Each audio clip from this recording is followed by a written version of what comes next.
السلام علیکم ورحمۃ اللہ وبرکاتہ۔ بسم اللہ الرحمن الرحیم۔ محترم سامعین، حضور سرور کائنات تاجدار انبیاء حضرت محمد مصطفیٰ صلی اللہ تعالی علیہ وآلہ وسلم جب دنیا میں آئے، اہل کفر و باطل نے ان کا نہ صرف انکار کیا بلکہ ان کے راستے میں ہر طرح کی رکاوٹیں بھی کھڑی کی۔ کتنے ہی انبیاء کرام علیہم السلام کو ان کی قوموں نے شہید کر ڈالا۔ حضور نبی کریم صلی اللہ تعالی علیہ وسلم کی بھی بہت زیادہ مخالفت کی گئی۔ اس کے باوجود کئی بار معجزانہ طور پر کفار حضور صلی اللہ علیہ وسلم کے روب میں آ کر خوف سے کانپ اٹھتے۔ البادیہ والنہایہ امام حافظ ابن کثیر کی معرکہ آرا اور مستند تاریخ و سیرت کی کتاب ہے۔ اسی طرح ابن حشام کی سیرت نبوی پر معروف زمانہ کتاب سیرت ابن حشام کا بھی بہت بڑا مقام ہے۔ دونوں عظیم مورخوں نے حضور نبی کریم صلی اللہ تعالی علیہ وآلہ وسلم کا ایک ایسا معجزہ بیان کیا ہے۔ اس واقعے کے راوی ابن اسحاق ہیں، جن سے ان مورخین نے اسے نقل کیا ہے۔ ابن اسحاق نے بیان کیا ہے کہ دشمن خدا ابو جہل بن ہشام رسول اللہ صلی اللہ تعالی علیہ وسلم سے سخت دشمنی اور بغض رکھتا تھا۔ اللہ تعالی نے حضور اکرم صلی اللہ علیہ وسلم کے ذریعے ابو جہل کو کئی بار ذلیل و رسوا کیا۔ یہ حضور نبی کریم صلی اللہ علیہ وسلم کے معجزات تھے۔ ابن اسحاق نے کہا، مجھ سے عبداللہ بن ابو سفیان ثقفی نے بیان کیا، اور یہ بہت اچھے حافظے والے بازوق تھے۔ انہوں نے کہا، عراش کی بستی سے ایک شخص اونٹ لے کر مکہ آیا اور ابو جہل نے اس سے اونٹ خرید لیے، پھر قیمت ادا کرنے سے انکاری ہو گیا۔ عراشی مایوس ہو کر قریش کی مجلس میں آیا اور ان سے مدد مانگی۔ اس نے کہا، قریش کے لوگوں، میں ایک اجنبی مسافر ہوں اور ابو الحکم بن حشام نے میرا حق مار لیا ہے۔ کون سا شخص مجھے میرا حق دلائے گا؟ اس وقت حضور نبی کریم صلی اللہ تعالی علیہ وسلم مسجد کے ایک کونے میں تشریف فرما تھے۔ اہل مجلس سبھی منکرین حق تھے۔ انہیں شرارت سوچی۔ انہوں نے عراشی سے کہا، کیا تم دیکھ رہے ہو؟ وہ شخص جو کونے میں بیٹھا ہے وہی تمہارا حق دلا سکتا ہے۔ دراصل قریش جانتے تھے کہ ابو جہل حضور نبی کریم صلی اللہ علیہ وآلہ وسلم سے سخت عداوت رکھتا ہے۔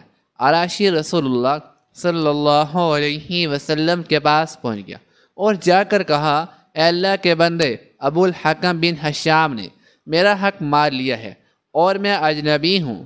ان لوگوں سے میں نے پوچھا کہ میرا کون حق دلا سکتا ہے، تو انہوں نے آپ کی طرف اشارہ کیا، بس آپ میرا حق دلا دیں، اللہ آپ پر رحم کرے۔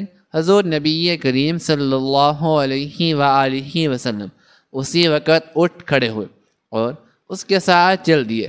قریش کے لوگوں نے دیکھا تو اپنے میں سے ایک شخص سے کہا، اے فلاں، ان کے پیچھے جا اور دیکھ کر آ، کیا تماشا بنتا ہے۔ حضور نبی کریم صلی اللہ تعالی علیہ وسلم اجنبی کو ساتھ لیے ابو جہل کے دروازے پر جا پہنچے اور دستک دی۔ اس نے پوچھا، کون ہے؟ فرمایا، میں محمد ہوں، ذرا باہر نکلو۔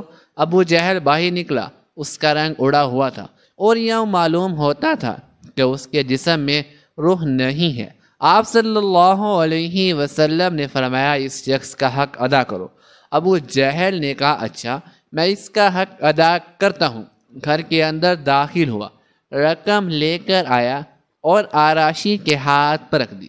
حضور نبی کریم صلی اللہ علیہ وسلم نے عراشی سے فرمایا، اچھا بھائی، خدا حافظ، اور آپ صلی اللہ علیہ وسلم چل دیے۔ عراشی قریش کی مجلس کے پاس سے گزرا اور ان سے کہا، اللہ تعالیٰ اسے جزائے خیر عطا فرمائے۔ خدا کی قسم، وہ بڑا عظیم آدمی ہے، اس نے مجھے میرا حق دلایا ہے۔ جس شخص کو قریش کے لوگوں نے تماشا دیکھنے کے لیے بھیجا تھا اس سے۔ انہوں نے کہا تیرا ستیہ ناس ہو، تو نے کیا دیکھا؟ اس نے کہا میں نے عجیب ترین معاملہ دیکھا، خدا کی قسم جو ہی محمد بن عبداللہ نے اس کے دروازے پر دستک دی اور وہ باہر نکلا تو میں نے دیکھا کہ اس کے جسم میں گویا جان ہی نہیں۔ محمد بن عبداللہ نے اس سے کہا کہ اس شخص کا حق ادا کر دو، تو اس نے اس کا حق ادا کر دیا۔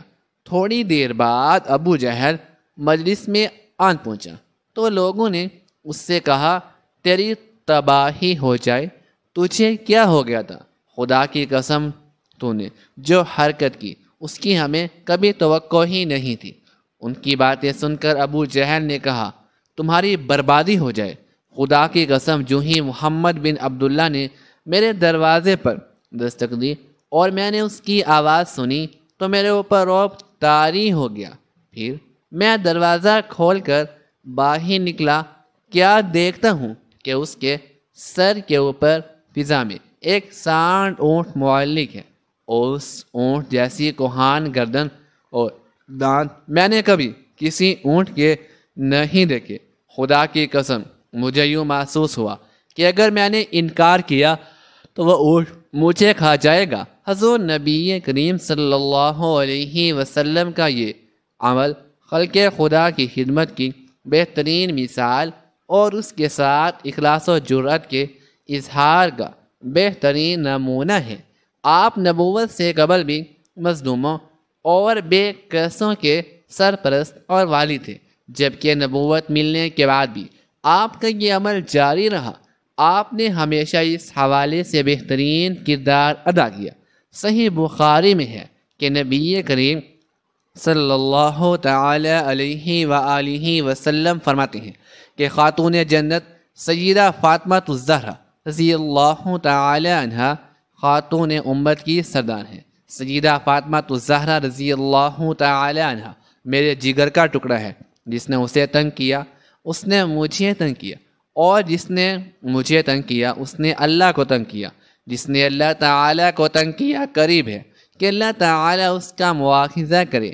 آقا کریم صلی اللہ علیہ وسلم نے امیر المؤمنین حضرت علی المرتضیٰ رضی اللہ تعالی عنہ اور خاتون جنت سیدہ فاطمہ الزہرا سلام اللہ تعالی علیہا کے درمیان ہوں گے اموال کی تقسیم اس طرح فرمائی کہ حضرت فاطمہ الزہرا رضی اللہ تعالی عنہا اندرون خانہ سارا کام سر انجام دیں گی، اور امیر المؤمنین حضرت علی المرتضیٰ رضی اللہ تعالی عنہ بیرون خانہ کے فرائض انجام لیں گے۔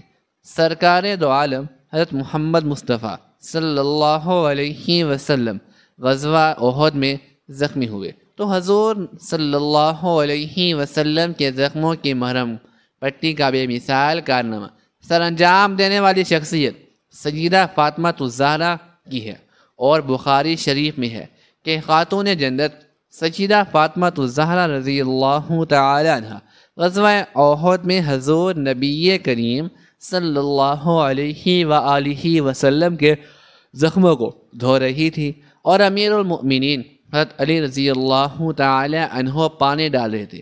جب دیکھا کہ پانی ڈالنے کی وجہ سے خون بہہ رہا ہے تو ایک چٹائی جلا کر اس کی راکھ زخموں پر لگائی، جس سے خون بند ہو گیا۔ حضور نبی کریم صلی اللہ علیہ وسلم خاتون جنت سیدہ فاطمہ الزہرا رضی اللہ تعالی عنہا سے بہت محبت فرماتے۔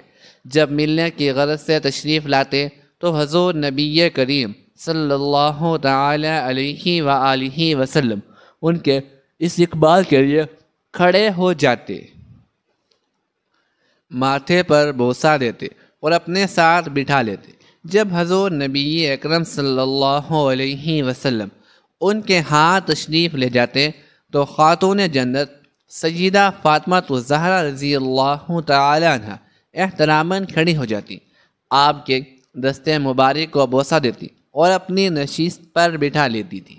جب حضور نبی کریم صلی اللہ تعالی علیہ وآلہ وسلم نے رحلت فرمائی تو خاتون جنت سیدہ فاطمہ الزہرا رضی اللہ تعالی عنہ کی عمر 29 سال تھی۔ حضور نبی کریم صلی اللہ علیہ وسلم کو حضرت فاطمہ رضی اللہ تعالی عنہ سے بڑی محبت تھی، کیونکہ اب صرف اولاد میں وہی حیات تھی۔ حضور نبی کریم صلی اللہ علیہ وسلم نے وصال سے ایک دن پہلے حضرت فاطمہ الزہرا رضی اللہ تعالی عنہ کو اپنے پاس بلایا۔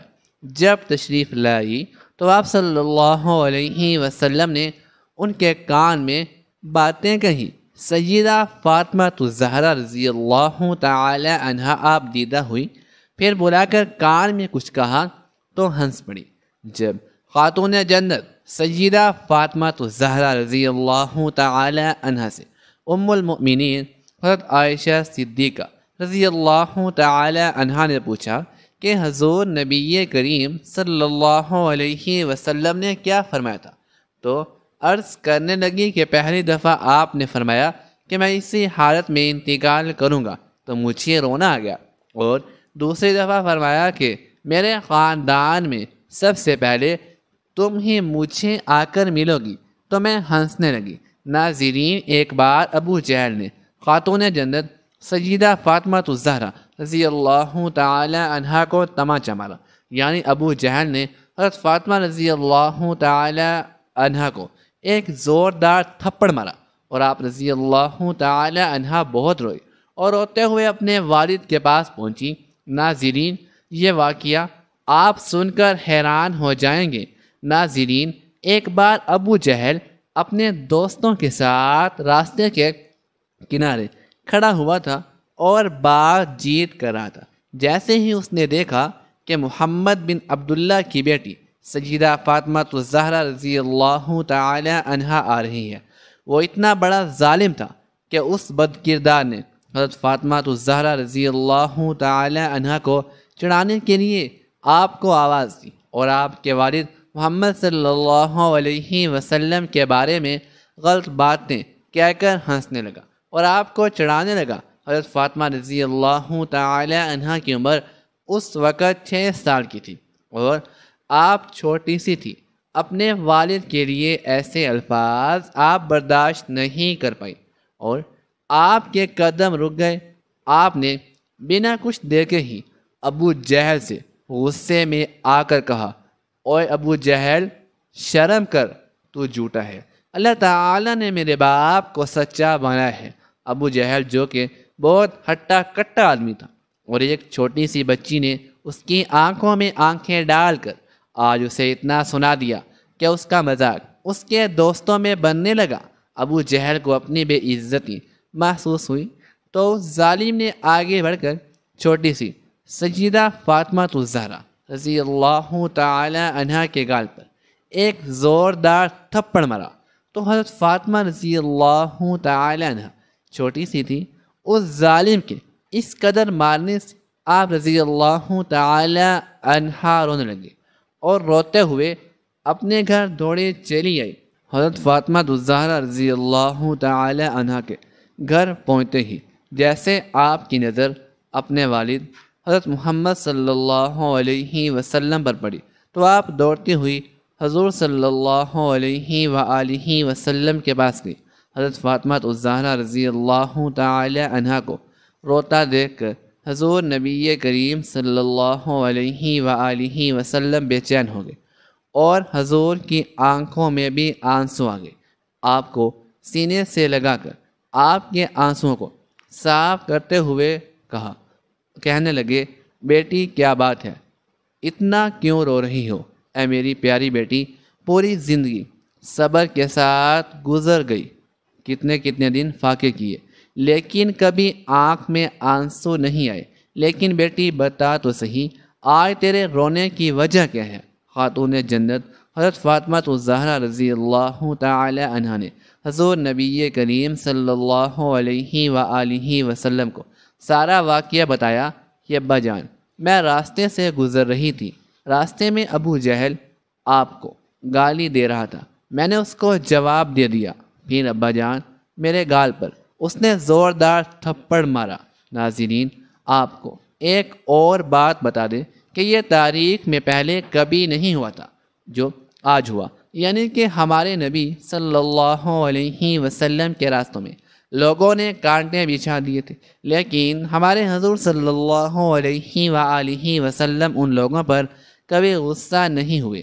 حضور صلی اللہ علیہ وسلم کے اوپر اونٹ کی اوجری ڈال دی گئی، لیکن حضور صلی اللہ علیہ وسلم کو کبھی غصہ نہیں آیا۔ حضور صلی اللہ علیہ وسلم کو پتھر بھی مارے گئے، لیکن حضور صلی اللہ علیہ وآلہ وسلم کو غصہ نہیں آیا۔ حضور صلی اللہ تعالی علیہ وسلم پر پانی بند کیا گیا، لیکن آپ کو اس وقت بھی غصہ نہیں آیا۔ حضور صلی اللہ علیہ وسلم کو اتنا پریشان کیا گیا کہ آپ کو مکہ چھوڑنے پر مجبور کیا گیا، لیکن پھر بھی آپ کو ان لوگوں پر غصہ نہیں آیا۔ آپ نے کبھی ان لوگوں کو برا بھلا نہیں کہا، اور نہ ہی آپ نے کبھی ان لوگوں کے لیے بد دعا کی۔ لیکن آج اپنی پیاری بیٹی کو، اپنے دل کے ٹکڑے کو اس قدر روتا ہوا دیکھ کر حضور نبی کریم صلی اللہ علیہ وسلم کو اتنا غصہ آیا، اتنا جلال آیا کہ آپ نے اپنی بیٹی سے کہا، فاطمہ، ابو سفیان کے گھر جانا اور ان سے کہنا کہ تمہیں ابو جہل نے مارا ہے۔ ابو سفیان سے کہنا کہ وہ ابو جہل سے کہے کہ وہ فاطمہ سے معافی مانگے، ورنہ آج میں اللہ کی بارگاہ میں اپنے ہاتھوں کو اٹھا لوں گا۔ خدا کی قسم، اگر میں نے اپنے ہاتھوں کو اٹھا لیا تو ابو جہل کی نسلیں تباہ و برباد ہو جائیں گی، اس کا نام و نشان مٹ جائے گا۔ جاؤ بیٹی، ابو سفیان سے اتنا کہہ دینا، خاتون جنت سیدہ فاطمہ الزہرا سلام اللہ تعالی علیہ روتی ہوئی ابو سفیان کے گھر پہنچی۔ ناظرین، آپ کو بتا دیں کہ ابھی ابو سفیان ایمان نہیں لایا تھا اور حضور صلی اللہ علیہ وسلم کا بہت بڑا دشمن تھا۔ ہمیشہ آپ کو نقصان پہنچانے کے لیے سازشیں رچتا تھا۔ آپ کا نام 10 بڑے دشمنوں میں آتا تھا۔ جیسے ہی چھوٹی سی بچی خاتون جنت سیدہ فاطمہ الزہرا رضی اللہ تعالی عنہ ابو سفیان کے گھر روتے ہوئے پہنچتی ہیں، ابو سفیان نے جیسے ہی آپ کو روتا ہوا دیکھا تو آپ نے ابھی کچھ پوچھا نہیں تھا، اور نہ ہی حضرت فاطمہ رضی اللہ تعالی عنہ نے آپ کو کچھ بتایا تھا کہ اس سے پہلے اس کو اس قدر روتا دیکھ کر ابو سفیان کو بہت بے چینی ہوئی، اور آپ نے ننھی سی حضرت فاطمہ رضی اللہ تعالی عنہ کو گود میں اٹھا لیا۔ حضرت فاطمہ رضی اللہ تعالی عنہ کے ماتھے کو چومتے ہوئے پوچھنے لگے کہ بیٹی کیا ہوا ہے، کیوں اس قدر رو رہی ہو؟ 6 سال کی سیدہ فاطمہ الزہرا رضی اللہ تعالی عنہ نے روتے روتے ساری بات بتائی کہ ابو جہل نے ان کے گال پر تھپڑ مارا ہے۔ حضرت فاطمہ رضی اللہ تعالی عنہ کی بات سنتے ہی ابو سفیان کو اس قدر غصہ آیا کہ حضرت فاطمہ رضی اللہ تعالی عنہ کو اپنی گود میں لیے ہوئے ہی ابو جہل کے گھر کی طرف چل دیے، اور جیسے ہی اس کے گھر پر پہنچے تو بہت تیزی سے غصے کے ساتھ دروازہ کھٹکھٹایا۔ اندر سے ابو جہل ظالم نے جیسے ہی دروازہ کھولا تو دیکھا کہ ابو سفیان کی آنکھیں غصے سے لال ہیں اور ان کی گود میں نبی کی بیٹی فاطمہ رو رہی ہے۔ ابو جہل کے ہوش اڑ گئے اور وہ اس سے پہلے کچھ بول پاتا کہ ابو سفیان نے ابو جہل سے کہا کہ ابو جہل، تجھے شرم نہیں آئی اس ننھی بچی کو ہاتھ اٹھاتے ہوئے؟ ذرا دیکھ تو صحیح کس قدر بچی رو رہی ہے، ذرا اپنے آپ کو دیکھ اور اس ننھی سی بچی کی طرف دیکھ۔ ابو سفیان بہت غصے میں تھے اور ان کا یہ غصہ دیکھ کر ابو جہل بری طرح کانپ رہا تھا اور گردن نیچے جھکائے کھڑا تھا۔ ابو سفیان ابو جہل سے کہہ رہے ہیں کہ مانا کہ ہماری دشمنی محمد سے ہے، لیکن تجھے شرم نہیں آئی اس چھوٹی سی بچی کو تھپڑ مارتے ہوئے؟ کیا تجھے پتہ نہیں کہ دشمن کی بیٹی کو بھی ہم اپنی بیٹی کی نظر سے دیکھتے ہیں؟ ابو سفیان بہت غصے کے ساتھ کہتے ہیں، چل معافی مانگ۔ حضرت فاطمہ الزہرا رضی اللہ تعالی عنہ ان کی گود میں ہوتی ہیں، ان سے کہتے ہیں کہ بیٹی، اس نے تیرے گال پر تھپڑ مارا تھا، تو بھی اس کے گال پر تھپڑ مار کر اپنا بدلہ لے لے۔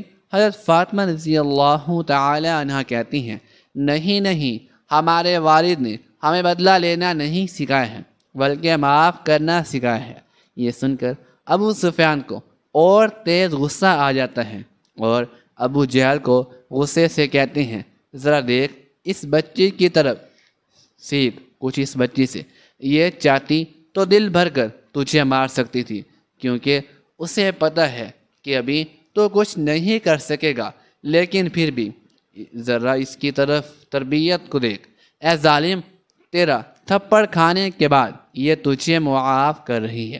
پھر ابو سفیان غصے میں ہی حضرت فاطمہ کا ہاتھ اپنے ہاتھ میں لے کر 2 تھپڑ ابو جہل کے منہ پر لگوا دیتے ہیں، کیونکہ فاطمہ بچی ہی تو تھی۔ ابو سفیان کے ایسا کرنے سے ان کو ہنسی آ جاتی ہے اور ان کا رونا ہنسنے میں بدل جاتا ہے، جسے دیکھ کر ابو سفیان بھی ہنسنے لگتے ہیں اور پھر حضرت فاطمہ کو ان کے گھر کی طرف چھوڑ دیتے ہیں۔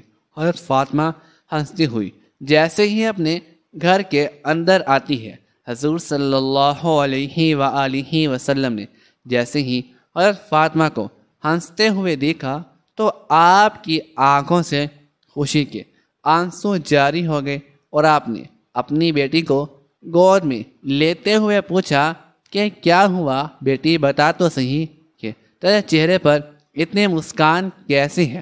حضرت فاطمہ بتاتی ہیں کہ ابو سفیان نے ابو جہل کو مارا اور اس پر بہت غصہ کیا اور پورا واقعہ حضرت محمد مصطفیٰ صلی اللہ تعالی علیہ وسلم کو سناتی ہیں تو حضور نبی کریم صلی اللہ علیہ وسلم کی آنکھوں میں آنسو آ جاتے ہیں اور حضور صلی اللہ تعالی علیہ وآلہ وسلم اپنے جانی دشمن ابو سفیان کے لیے اللہ کی بارگاہ میں اپنی جھولی اٹھا کر دعا کرتے ہیں کہ اللہ، جس نے میرے جگر کے ٹکڑے کو، جس نے میری روتی ہوئی لاڈلی کو ہنسایا ہے، اس کے چہرے پر مسکان واپس لائی ہے، یا اللہ ابو سفیان کو اس وقت تک موت نہ دینا جب تک اس کو ایمان کی دولت نصیب نہ ہو جائے، جب تک وہ ایمان نہ لے آئے اس وقت تک ابو سفیان کو موت نہ دینا۔ ناظرین، حضور صلی اللہ تعالی علیہ وآلہ وسلم کے 10 بڑے جانی دشمنوں میں ابو سفیان کا نام بھی آتا ہے، لیکن اللہ کے رسول صلی اللہ تعالی علیہ وآلہ وسلم کی دعا سے اللہ نے ان کو ایمان کی دولت سے نوازا اور وہ کلمہ پڑھ کر مسلمان ہو گئے۔ اللہ تعالی ہمیں نیک کاروں میں شامل فرمائے اور ہمارا خاتمہ بالخیر فرمائے، آمین ثم آمین۔ ناظرین، کمنٹ باکس میں ایک بار صلی اللہ علیہ وآلہ وسلم ضرور ٹائپ کیجئے گا۔ شکریہ، اللہ حافظ۔